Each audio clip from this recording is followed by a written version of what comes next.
It's IGN. I know. Valiant. Come on, man. It's IGN. They're wrong about most things. I understand that. I understand that. But again, every opportunity that I can take to engage in a teachable moment.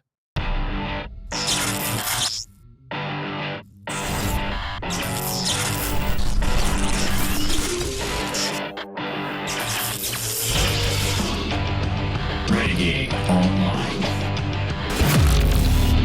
For what we do here on the Renegade Nation, I'm going to do my best to take. So here we go.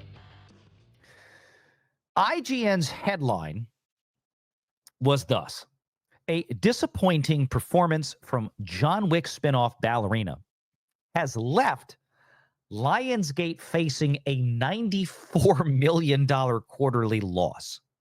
Now, let me stop right there. I want to ask everybody in the audience right now, if you've seen this, great. If you've not seen this, great. Everybody in chat, tell me right now, what is your impression of this headline? What does that headline convey to you? A disappointing performance from Ballerina, a John Wick spinoff, has left Lionsgate facing a $94 million quarterly net loss. What does that headline convey to you about the movie Ballerina? If y'all think this was a girl boss movie, I'm sorry. I love y'all, but you're sorely mistaken. This was a brilliant film. This was extremely well done. I would encourage you to see it. People are saying that it was a flop. It made no profit. That is true. I don't know if I'd go so far as to call it a flop, because again, and we've covered this before, Lionsgate is a very unique studio distributor. They do things at Lionsgate that I don't think, at least insofar as I'm aware to this point, that anybody else is doing. And that is that Lionsgate pre-sells international distribution. Basically, on a movie like Ballerina, what Lionsgate does is they retain distribution rights in North America, the US and Canada, as well as one international market, and that is the United Kingdom. And you'll find that to be very common with most major and mid-major US film studios and distributors. And that includes Disney, Warner Brothers, Paramount, Sony Pictures, for example, Universal Studios.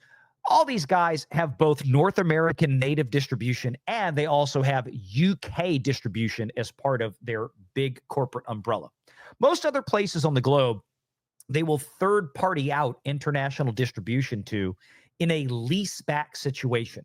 So in other words, this is why these movies, you know, when we look at the box office at how a movie gets to be profitable, we'll say, hey, you're going to take home maybe around 50 to 55% of the domestic box office on average.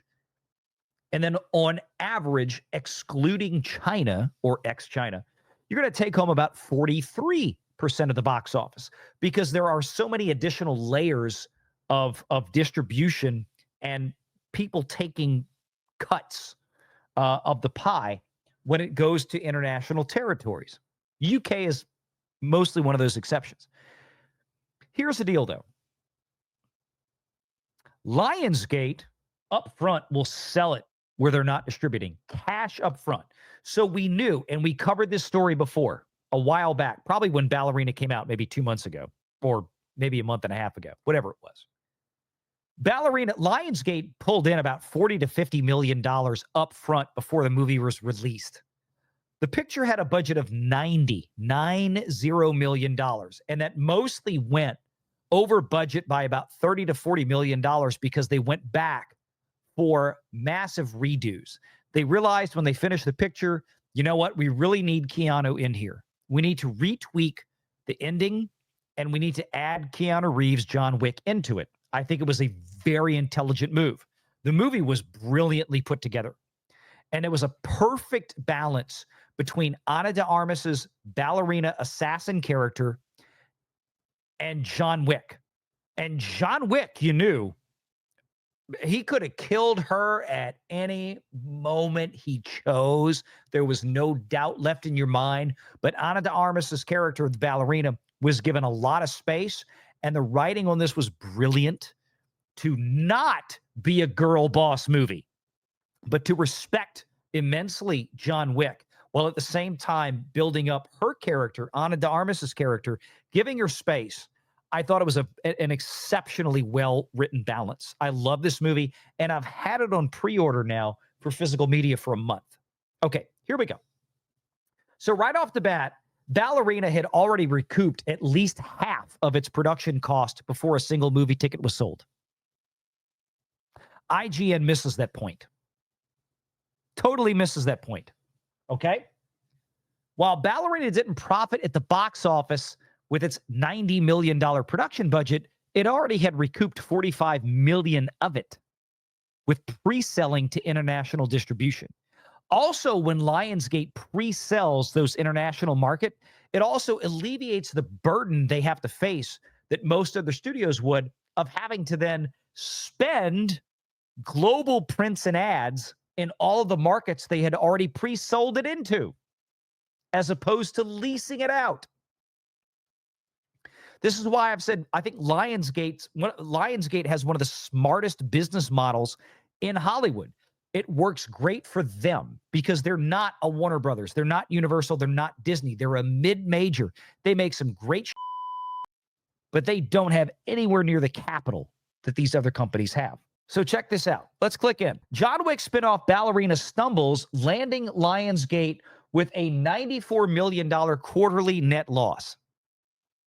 Now, we just said that because of reporting from other places like Puck, before now, we knew definitively, and even the brass at Lionsgate has done interviews for this, confirming that this movie in particular was pre-sold to international distributors for cash up front. We know definitively right off the bat that this statement by IGN is demonstrably impossible to be the case. Right there. But again, this is what happens when you get these fly-by-night bullshit journalist organizations like IGN thinking they can somehow magically wake up and become financially literate. They're not. Nothing personal against IGN, but y'all don't know what the shit you're talking about. You just don't. And this is frustrating to a guy like me who's spent over 20 years in the financial industry, almost 5 years on YouTube covering Hollywood and financial earnings calls about this, although we did not get to do Lionsgate's last week because the time didn't work out. This is not how this works. But Valiant, the movie still lost money. You're absolutely right. Ballerina did not make money at the box office. And again, when you pull out the United States and the UK for Ballerina, a lot of that international box office did about $140 million globally in the box office. A lot of those territories out there were pre-sold up front, which clearly benefited Lionsgate in this case. If only there was some way to actually go in and check the veracity of this argument or this headline here from IGN. They bothered to read the Variety article at IGN, but they didn't actually apparently bother to listen to the earnings call in the Q&A, which of course I did. Now, I'm not going to drag you through 30 to 45 minutes of earnings call. You're welcome to go watch it. It's publicly available. Just Google search Lionsgate investors. This question was answered during the earnings call. This is the actual Lionsgate publicly filed with the United States Securities and Exchange Commission earnings report. Yes, they had a quarterly loss of $94 million. Let's just say the attribution of that $94 million quarterly loss to Ballerina is completely erroneous. During the earnings call, and again, go listen to it for yourselves if you like, you will hear the CEO and the CFO talk about how the biggest problem that they had in this fiscal quarter, which, by the way, this is the first fiscal quarter of 2026. Remember, fiscal quarters and calendar quarters are not necessarily the same thing. Disney will begin their fiscal year 2026 on October 1st of this year. Lionsgate begins their fiscal year every year on April 1st.